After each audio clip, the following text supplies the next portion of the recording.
Cadê o Bernardo?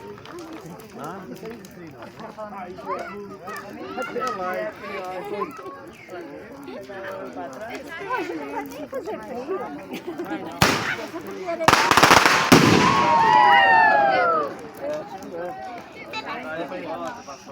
Acabou, fechou a loja.